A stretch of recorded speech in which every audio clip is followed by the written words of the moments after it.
The Ricky Gervais Show on Guardian Unlimited. Happy New Year. Welcome to the world's #1 podcast. I'm Ricky Gervais, with me Steve Merchant. Hello there. And Carl Pilkington. All right. We have had an overwhelming response from emails. To be honest, we're very grateful and thank you so much, but we've had over 4,000, which is just too many to get through. So we're going to have to apologise for not getting back to you. We are going to try and read them all, but we just can't reply. We do this ourselves. We're three little fellas. We haven't got an entourage and millions of people working for us. It's just us in a little room. But thank you so much. One in particular, remember a couple of weeks ago we asked if there's any house DJs out there, maybe they could do a dance mega mix with the words, "I could eat a knob at night." Carl just said that in conversation, talking about someone in a reality game show, "I'm a celebrity, get me out of here," who ate a kangaroo penis. And he just came out with the phrase, "I could eat a knob at night." Someone has risen to the challenge. We had about 70 different songs. We're going to play our favourite at the end of the show, and maybe put some of the others on the website, rickygervais.com, so you can go there and hear great dance tracks. They're all called "I Could Eat a Knob at Night." Oh, no one's switching off now. Everyone's guaranteed they're going to stay right to the end there so they can hear, I want a bit of knob at... Was it? I could eat a knob at night. I could eat a knob at night. It's funny, it was only a while ago you were talking about getting quoted, like Winston Churchill got quoted and Ben Franklin got quoted, and now you may go down in history, "I could eat a knob at night," Carl Pilkington. Carl, I could eat a knob at night, Pilkington. Talking of all things nobular, I got a text from Carl yesterday, Steve. A text from Carl, yeah. Yeah. I'll just read it to you. "Okay, see you to Moz for a face rub at 6:30 then. No bum tubes though." So I was intrigued, and I called Carl and said, "I think you've just sent me a text by mistake." What's the explanation of that? "See you tomorrow for a face rub. Yeah. No bum tubes though." Just because my mate, right, Russell. Why did he choose you? He said, you know, there's things that go on in life that you need to experience. Yeah. He said, just pop along, and I didn't say yes straight away. What's a face rub? You mean a facial? Like a facial? Just like a posh face wash. Like a facial, where you lay down. You just clean your face with a flannel and that. So you're going to have a facial scrub. You're going to go lie down with another man and have your face. Well, no, this is what I was saying to him. There's a couple of questions. I didn't just say yes straight away. I questioned it. I said, "Well, I'm not that happy with this." I said, "Look, there's nothing weird going on here, is there?" I said, "It's not a house, is it? It's a proper clinic and that." He said, "Yeah, it's proper. You wear a dressing gown and that." I said, "Well, I'm not that." So he's already got you in the dressing gown? Yeah, well, I haven't agreed to that. Today I've worn a little round polar neck sort of jumper so I don't have to take it off. It's not going to get in the way of my face. I made sure I didn't wear a shirt with a collar. I'm not taking this off. They can put the dressing gown on top of this. Right. If you have to do it to look smart or whatever. I'm not taking my clothes off. Okay. I don't know if it's a woman who rubs my head. Don't know if it's a bloke or whatever. Well, the thing is, you get extra, don't you, for your face rub, because your face goes all the way back over the top of your head down to the back of your neck. But all I was, so you've got a big face, haven't you? All I was saying to him is, I'll have the face rub, but I don't know if once you're in there, right, they try and sell you the bum tube thing. What's the bum tube? Is that a euphemism? What are you talking about? The thing where they pop a tube in and put coffee in your belly and it cleans you out and that. An enema? Yeah, a colonic irrigation? Yeah. Why would you have that? I don't want it. I don't think Why you not? need to. Just because I think I've said to you before about, you know, you don't need to be that clean inside. Do you know what I mean? I don't mind washing my face. But at what occasion do you need where you're that cleaned out? Do you know what I mean? And it's always a clear tube and that, and you see all the stuff whizzing past. I don't understand why it's clear. I don't know why you've got to see what's coming out of you. Like it's, you know, like the generation game, making notes of what's whizzing past. Forget it. The Ricky Gervais Show on Guardian Unlimited. Over the Christmas break, I was watching some different TV. Saw an amazing documentary. It was called Tribes. This guy, and he goes and lives with different tribes around the world. These small little indigenous people. And there was one. He went to Papua New Guinea in Indonesia, right, Carl? He lived with the Kombai tribe. All right. Now, this Papua New Guinea is an extraordinary place because it is one of the only places left on Earth that hasn't been fully explored. There are parts of it that it's just blank on the map because they've never explored there. They don't know what's there. They don't know what's going on. So, firstly, that must already freak you out. Imagine that. 21st century, they have no idea what's going on down there. But do they need to know if there's nothing going on?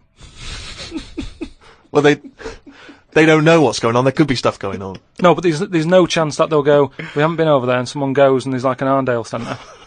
Nothing's going to be there, is it? So there's no... Well, no I'll tell you point. what is there, okay? There's these various small tribes, okay? This guy goes, he's amazing, right? Now, the thing about these is that up until the 60s, and even more recently, some of these tribes are still cannibals. They're still cannibalistic, okay? Eating people from other tribes. This is going on now. Going on now. It's generally stopped, but it still does occasionally occur, alright? So this guy goes to live with them, right? They walk around, you know, obviously naked, except for a little leaf just above their genitals. It's not covering the genitals, it's just above the genitals. Do they know they could move on? Have they got a telly? Or have they seen a telly and gone, I'm not up for that? Or are they saying... It's not the Amish. They haven't chosen But what this. is the difference between the Amish and these people? Well, the Amish are a group of people that choose to live in that way. These people are just essentially untouched by civilization. I mean, they do have interaction with civilization, and people do come there, but they still live in this very, very almost prehistoric way. They go around, they have homemade weapons, they kill pigs and hogs in the undergrowth. They live in kind of tree houses. They did buy a telly, but there was nothing on because there isn't any broadcasters. They couldn't plug it in. Yeah. They were having an absolute nightmare. Yeah. But there was one guy, okay, now he said that his brother was dying. This was a couple of years ago, right? His brother was dying. He said to his dying brother, what happened? Why are you dying? This guy said it was a bloke in another village. Okay, he goes over to the other village, he kills this other bloke, right? He eats him, or eats bits of him. The other village gets a bit annoyed. They go, what's going on? Why did you kill this bloke? He went, sorry about that, right? They said, well, you need to make it up to us. He gave him a pig. They said, a pig's not enough. They gave him 5 pigs. Hang on, who are they giving these pigs to? The tribe? To the tribe of the bloke who he killed and ate. So 5 pigs apparently made up for the fact that they'd killed one of them. They said, well, hang on, what are you going to do with this bloke's wife? Why were they bartering? Why didn't they just get the police in and say, what's going on? What police? Yeah. Why didn't they call Morse? I mean, what? Yeah. Why didn't they call in Kojak? Because he'd have sorted it out, wouldn't he? Or who else could they have called in? Columbo would have sorted it. I don't understand. What are you saying? There's 2 tribes. There's a number of different tribes, aren't there? I've just explained that to you. There's a number of small individual tribes in this dense Papua New Guinea forest. With a load of pigs. With a load of pigs. But the wife of the guy that he killed, Nate, they said, we don't need her now, we don't want her. So she had to come and live with the murderer of her husband. So she's living there now. You know, happy as Larry.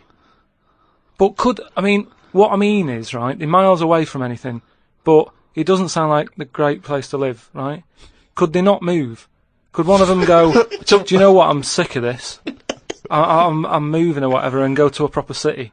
How far away is this, these Papa people, to the next... They're like the Smurfs. They're very like the Smurfs. But how many miles away from a place with a normal life going on? But think about this, Carl. Firstly, they don't speak the language, so they don't have any practical skills. They've got no experience of civilization. So even if they chose to go and live in one of these cities, what can they do? How can they function? They'll spend, 15 years just trying to figure out how everything works. Mind you, I have had the same thought about Inuits. Right. If you live in a house made of ice and eat fish all day, and then just stay in for 6 months, move. I really do. I mean, I don't understand why they're living there. I think there's some bacteria that has better lives than that.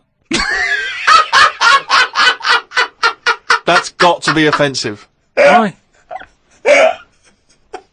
Okay, how about this is one of the weirdest things. This is one of the weirdest things, right? Sorry!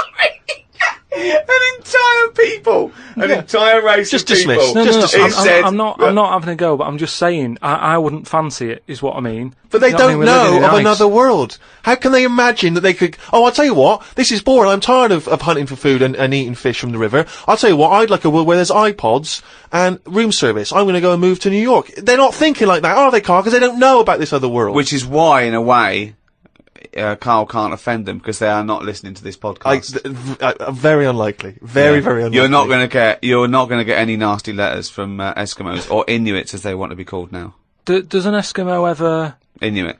Do they ever Inuit. meet, an English person on holiday? And an English person goes, choppy here, isn't it, or whatever. Well, what do you think? It's just that people go to, you know, Steve said before about places he's been to where people are still walking about with swords and that. People go to these places on holiday now. They like a little bit of danger. They like to see how the others live. So all I'm saying is, we know they exist. Yeah. The Papa people, maybe people aren't going there. You know, it doesn't sound like the best place. You know, I can't imagine it having a tourist board or anything, right? But would they accept me if I popped over there and, you know, with Suzanne, sort out a little weekend break and that? Where are we talking? We're talking Papua New Guinea. In Papa. Well, okay, this is one of the things that they do, okay, which is a tradition you may have to do. These kombai, right? They invert their penises, so they push their penises back up inside their bodies. Like a sock. What for? Well, Keep it out of the way. Of what? Well, if you're running through the undergrowth chasing a hog, you don't want it flapping away, you know. But it's also become a kind of ceremonial thing. So if you were over there, you may well have to try it yourself. You would have to try it yourself. If you went there, you'd have to try it Definitely. yourself. But even cavemen had little pants on. Why haven't they? Whoa! Slow down. Rewind. What do you mean? Again, you've been watching the Flintstones. No. It's just, you know. Is it a leopard skin pair of pants that's actually quite a... Go on. But it's a well-known fact that they wore like bare pants or whatever. Bare pants. What do you mean, bare pants? No. Listen, you are a qualified anthropologist. So what? I mean that, you know, whenever you see them on footage or in a museum, footage. Yeah. Whenever you see that Well, early it's a bit documentary shaky, innit? footage. Yeah, it's black and white as well, isn't it? Caveman footage. you always see them wearing a little bit of fur little pants and that. So what I'm saying is, even though what year is it to these people in the woods? I don't know what this conversation is anymore. He's just clutching at straws. His mind, it's like a fly. His mind, isn't it? It's just buzzing round. It's trying to find a window, and that's your mind. It is just it's like hitting against pieces of information, but then just bouncing off. Yeah, dazed, perplexed. Forget it then. The Ricky Gervais Show on Guardian Unlimited. You can't believe your luck, Rick. Paul, the party animal park, has been in touch. I imagine the kind of New Year party he was having last night. I don't want to think about it because it gives me a hangover just thinking about what that dude got up to. Come on, then, man alive. But anyway, you know, he never stops. He never stops supplying us with little tidbits. What's PP done for us now? He just likes finding little odds and ends and just sending them in. And you remember when we used to years ago we used to do that thing where we'd read headlines. Yeah. And sometimes the headline is all you need from a story. Yeah. And this is what's great about this one. If you give me a news at 10 style bong. And now the news at 10. Bong. Boy waited while doctor rode unicycle. What does that mean? Well, amazing. A hospital has apologised after a 6-month-old boy waited 2 hours for treatment while a doctor rode up and down a ward on a unicycle. Paula Dadswell has taken her son James to a local general hospital with suspected gastroenteritis. I should point out now, James was fine. It was not a problem. But she spotted the doctor pedalling the unicycle, but was astonished when the same doctor later walked over to examine the child. Miss Dadswell said, "We took one look at the doctor and said, 'You must be joking.' His face went bright red." A spokeswoman for the hospital said, "Of course, we are sorry if distress was inadvertently caused to the mother, and we've offered her our apologies. But let's also remember that we should try and make hospital wards less intimidating places for patients, and we regularly provide diversions that are not directly related to medical care. Many parents have commented favourably on this approach and indeed about the unicycle." What I like about that story is that it's the most important job in the world, and the most useless. Being a doctor is saving lives. It's incredible. It's so noble. Riding a unicycle is the most useless thing you can do. It's that to me is plate spinning, juggling, flame eating. Who goes into plate spinning? Is it like the father going, "Son, when you've finished university, you can take over the business"? But I want to be a doctor, Dad. Look, the plate's nearly, and you're hooked, and you give it a little push, and you're there, and you're hooked. It's a dying art. You don't see it as often as perhaps you once did. Dad, I want to be a doctor, but the plate's nearly dropped, son. And unbelievable. But what I can't make out from that story is whether the doctor he'd done the 7 years medical training, and then they said, "You're working at this specific hospital." Yeah. They whipped out the unicycle. They said, "You're gonna need to learn that as well before we can put you on the wards." Or whether he was practicing. Who knows if he was practicing? Do you know what I think happened?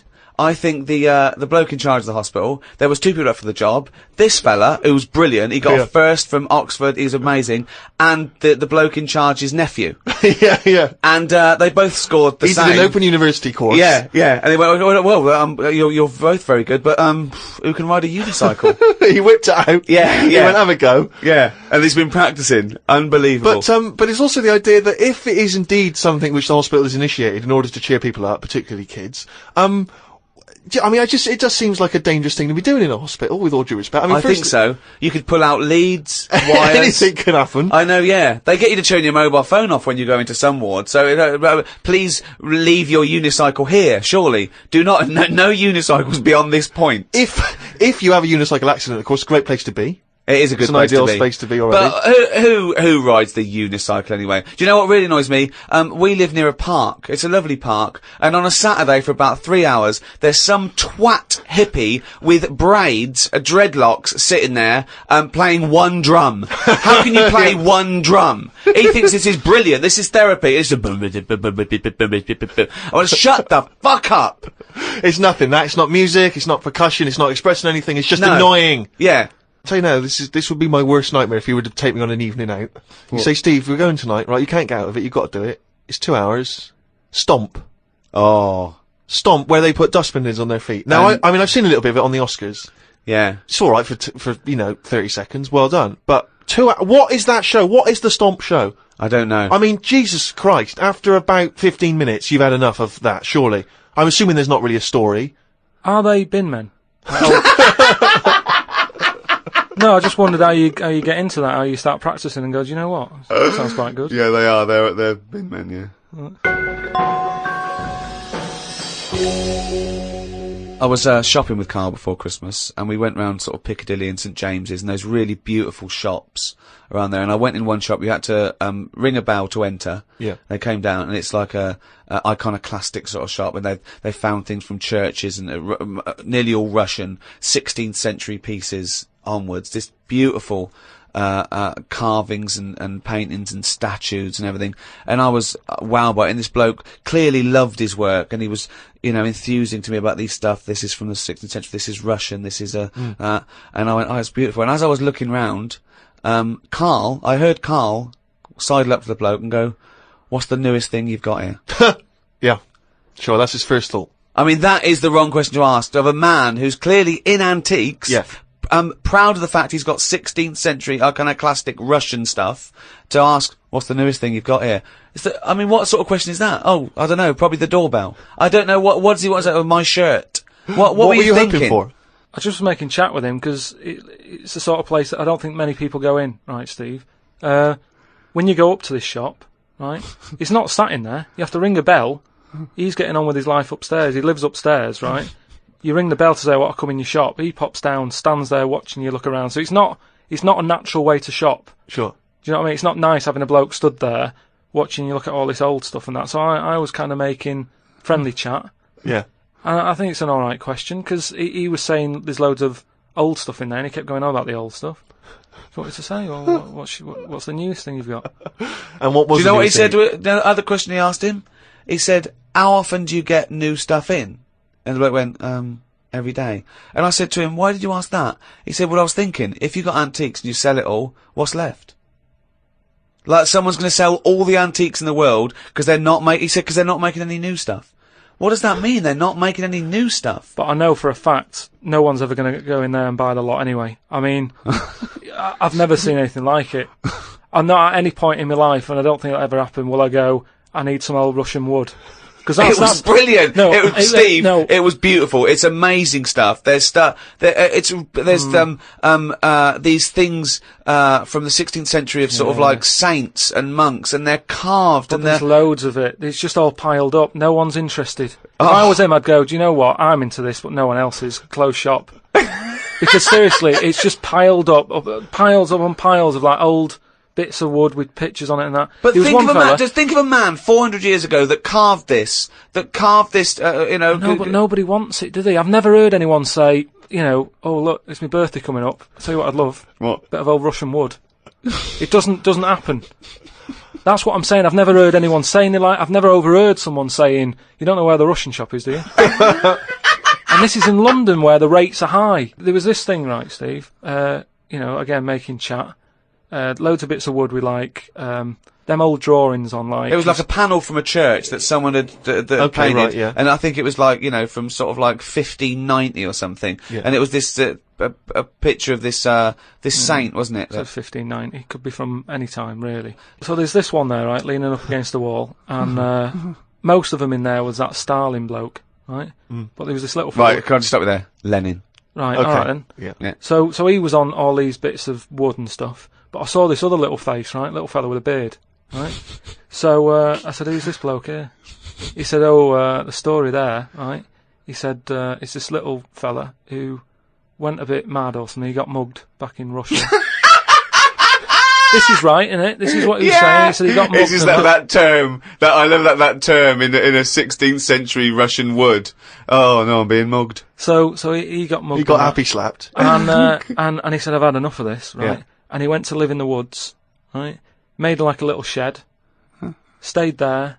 People went to visit him, and if you got a problem, you knock on his door and you go, I'm sick of it. And he'll sort of say, yeah, I know what you mean. I've moved out of the city and what have you. And he'd make them feel better, and then they go again. Now, why has that man got a plaque? If he was around now, there's no way he'd have a bit of wood with his face on it, is what I'm saying. If someone had got fed up with living in London or New York or whatever, and they go, I'm going to go and live in the woods, people wouldn't visit him, and he wouldn't get a piece of wood with his face on, is what I'm saying. But this man is selling it for I think it was about 750 quid for this bloke's head. He's having a laugh. Because it's 400 years old and beautifully painted. But the chances are that this is either a well-known Russian folktale, or it may even be a piece of classic Russian He's a literature. saint. He was a saint. Oh, okay, He was well, in which canonised. case, Yeah, yes, but everybody was a saint years ago. That seems to be thrown about, doesn't it? Who's a saint now in this year? Who's a saint? Naming one now.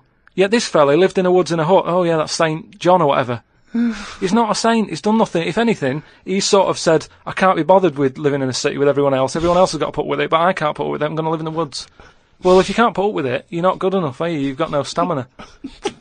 And yet he gets a plaque, is what I'm saying. It's annoying. Who would Well, you like to see get a plaque in the modern world? Who deserves a plaque, in your opinion? Probably nurses and that who do a lot of bad things that I think I couldn't do that, carrying lungs about and all that.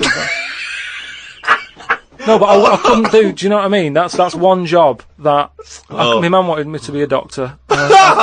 Whoa! What was she thinking? Oh, what's her This expectations particular like apple now? didn't fall far from the tree. Oh, when did she start giving up that dream? At what age did she start going, Carl, you don't need to study your books anymore. Go and play with the worms in the garden. When did she sort of let you off that dream? Is it the day that she caught you with a spoon up your nose?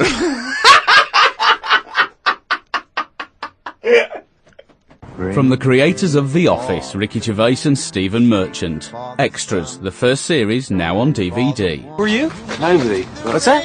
Who? Nobody. That's right. Nobody. And who am I? So the Starsky Hutch, I can never remember. You are guaranteed an Oscar if you play a mentor. I've just written a sitcom, but I wonder if you could give it to anyone you know. Is there any nudity in it? Well, it could be. Men or women? Either. Well, just women. Yeah. I will make it so. A painfully funny double disc. Extras on DVD now. That was a good advert, wasn't it? I'm just remembering some of the great jokes in that show. What was that for? I always forget what adverts are for. So it was for... That was for extras, available now on DVD. So if you've got vouchers for Christmas, you could go to a shop and buy... Go to the shop, yeah, Extras. definitely. Absolutely. You could walk straight into any kind of shop, high street shop, and say, excuse me, have you got extras on DVD? I've got some vouchers, and exchange them for a copy of the DVD. Right, and that's big in England and America, isn't it? So on HBO in America, so it's a very successful... Americans, I guess, the great place to buy that would be on say, one of the websites, Amazon, or one of the internet shopping .com or companies, .co.uk or Play... And search for it there. But, .com. And I mean, if it's going the way of The Office, which is the most successful British sitcom ever, I mean, I'd invest now. I'd say I was round at the beginning. I bought extras on DVD the first year it came out. Get a first edition of the DVD. Get a first edition of the DVD. That'll be highly collectible. And there's great extras on there. You see Sam Jackson and Kate Winslet and Ben Stiller. Rick, there's some wonderful behind-the-scenes footage, and there's some wonderful little documentaries about, the making of the show. I mean, to me, it just makes perfect sense. It's still a great way to see in the new year. Right, but if you are going into Amazon .co.uk and you're buying extras, buy a copy of Flanimals. More Flanimals is available now. Yeah, I don't get any money from that, so I'm not gonna talk about that. No. Just buy Flanimals, more Flanimals. Well, don't keep going on about it, 'cause that's not fair. Extras. Yeah, exactly. Coming up, the Mega Dance remix of I Could Eat a Knob at Night. Plus, of course, monkey news. Yeah. And, if you've got any monkey news, by the way, just email it in. What is it? podcast@rickygervais.com. That's right. But don't be asking any questions about monkeys and that, because there's too many people asking about what's going on in the monkey world and that. And I can't do it to everyone. Well, you're gonna bring up any kind of big monkey information. If they need monkey to know news that, every week. I'll have it every week. But it's just that a lot of people, they've got a taste for it. They wanna know Talking what's of going on. monkey news, if you want to learn more about Carl, we've just put up a big biography, and there's some pictures that you haven't seen before of Carl Pilkington, and you can go to rickygervais.com and check out the roundness of his head and some of his stupid ideas. Yeah. But anyway, talking of emails and that, right? Nick Decker, who's emailed from Australia, right, Melbourne. He's been going on about dolphins and that, problems with dolphins. What problems? He's just saying when that wind happened. What? There was like a bad wind thing going on, and Not your Auntie Nora again. There was a load of dolphins in like a bay. Hold on, wait a minute. What bad wind? In America, they had that Hurricane Katrina. Yeah. Right. And there was like a little bay with dolphins in it, and Right. like, with all guns on them and stuff. What? Whoa! Rewind. What do you mean? Do you know dolphins? they use dolphins, don't they? They say they're an intelligent animal and stuff. Yeah. And they've got them all like, they've all had the training. They're all like ready for battle and stuff. Right. Got like rifles on them. What do you mean rifles? They've How can they hold a rifle? How can they hold a rifle? No, it's sort of on a strap and that. What do you mean it's on a strap? I don't know what they kit them out with, but they're just ready for war. What are you talking about? Listen, though, that isn't the point. Don't worry about it. Oh, we leave But what that I'm one, do saying we? is- That's not the point, so let's leave it. So they're swimming about and that. Yeah, in this with little bay. rifles and berets. Whatever they've got on. Yeah. Right, ready for battle and stuff. Yeah, ready for battle. Yeah. The wind comes in. The wind right? comes in. Hurricane yeah. Katrina. Makes a wave and that. They get out of the little bay. Yeah. Still all kitted out with all the weapons. You're talking and that. bollocks. Steve, do you want to look at the email? Well, mate? there's no way. There's loads of dolphins now swimming round, kitted out Causing with problems. guns and that, with a strap. How can a dolphin hold a...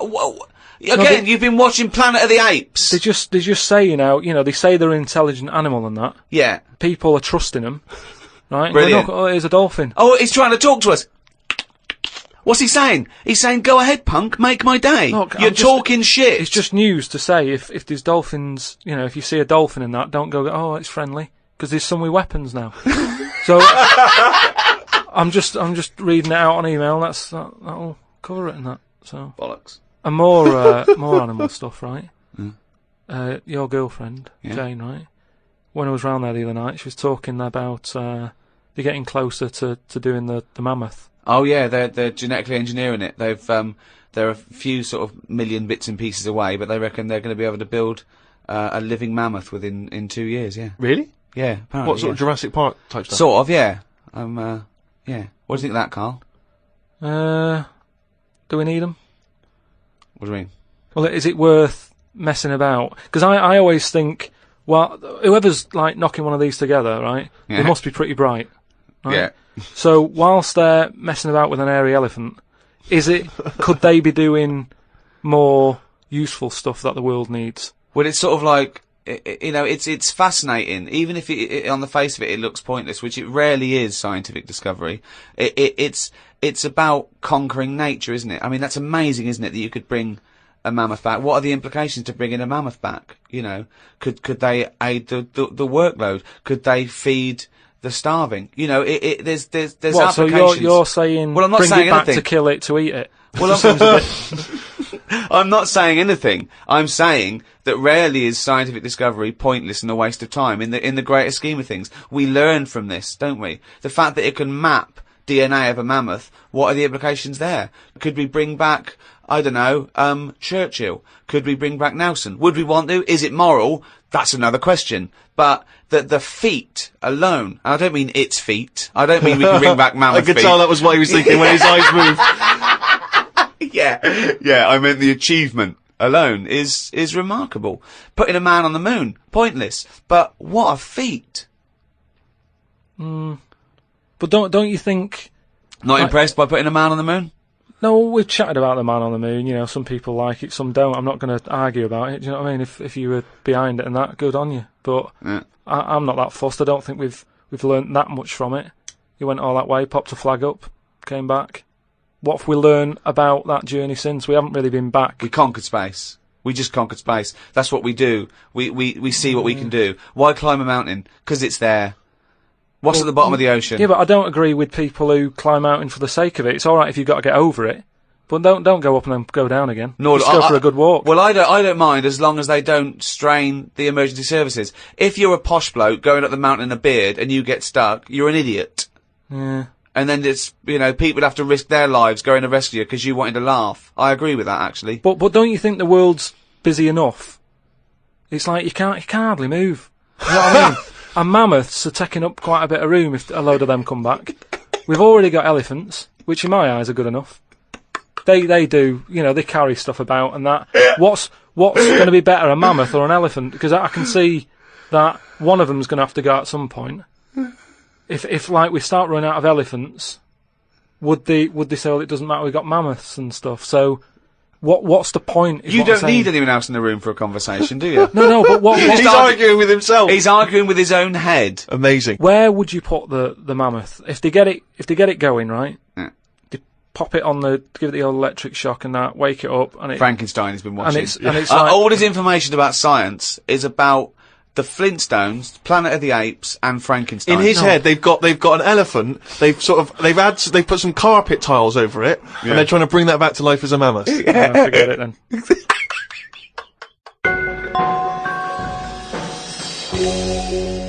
Carl, can we have some monkey news before I die? All right. Oh, chimpanzee that monkey news, yeah. This week, what I thought I'd do, right, because we're getting loads of emails from people who haven't really heard much of the monkey news that I've done in the past, right?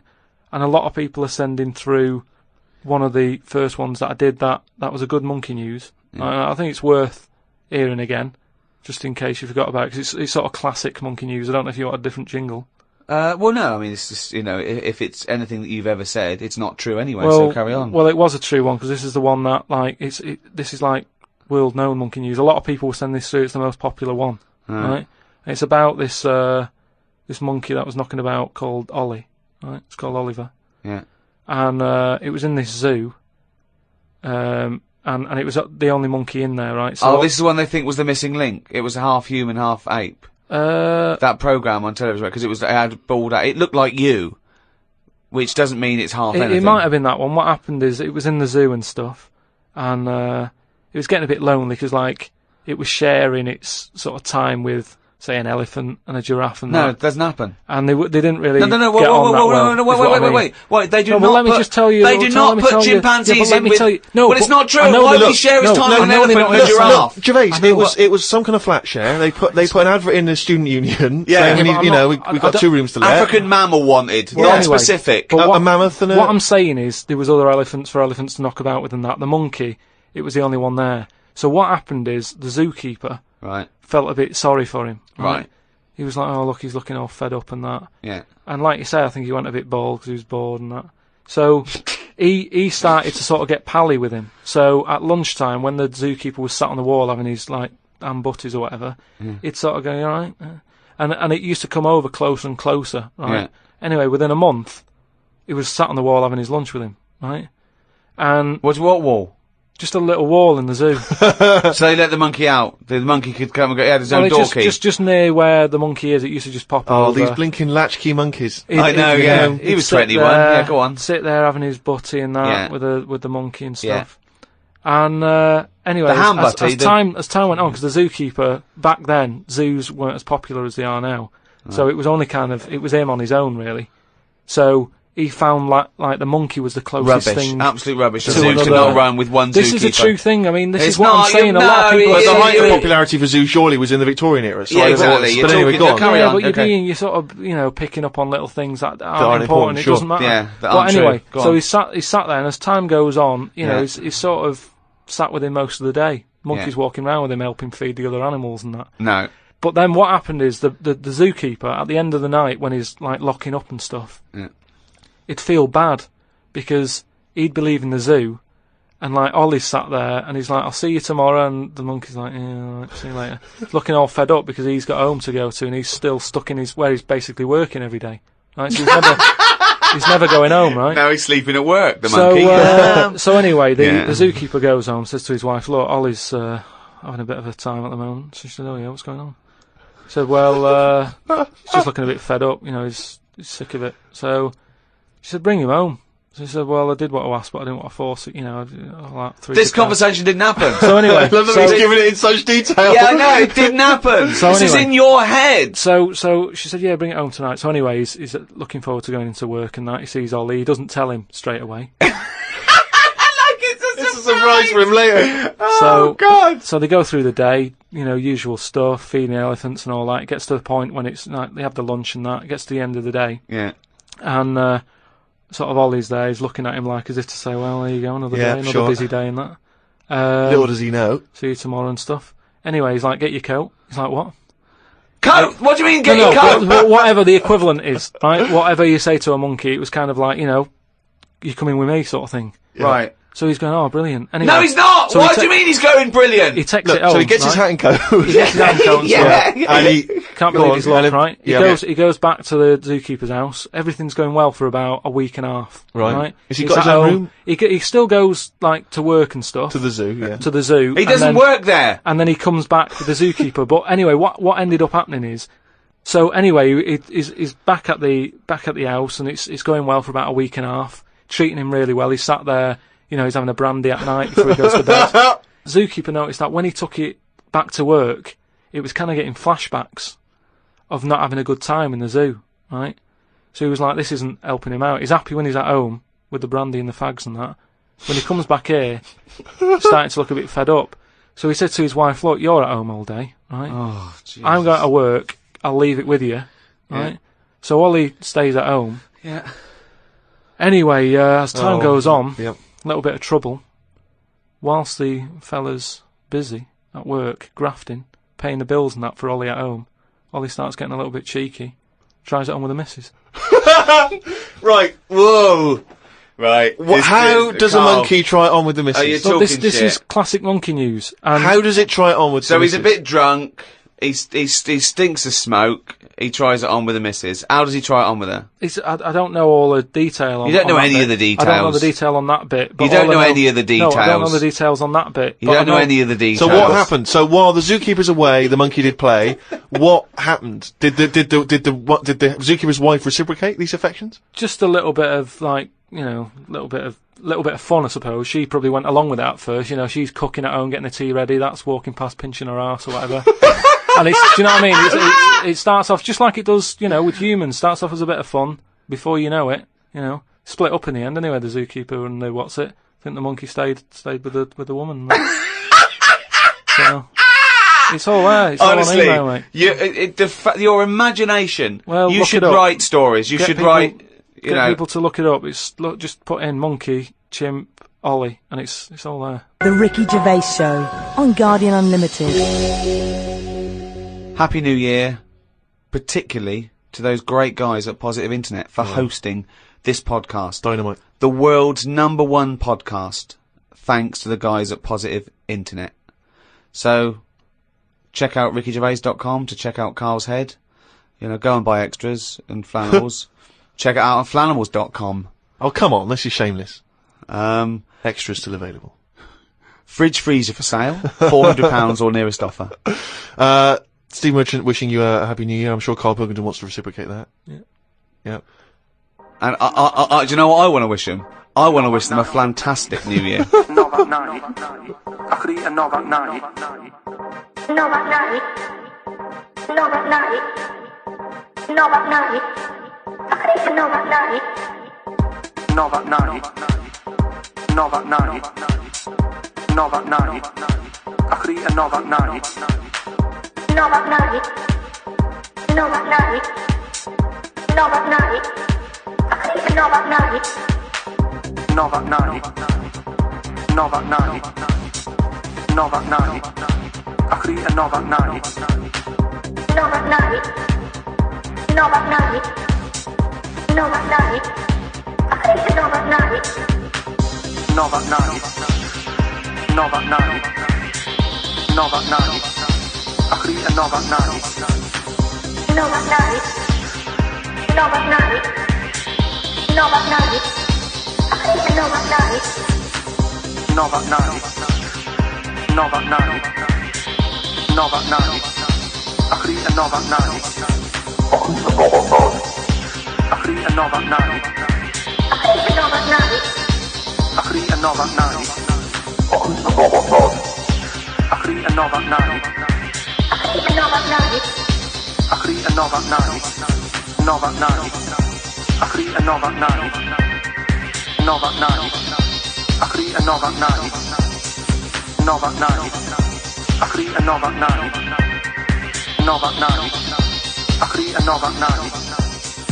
Right, you're talking shit. Explain yourself.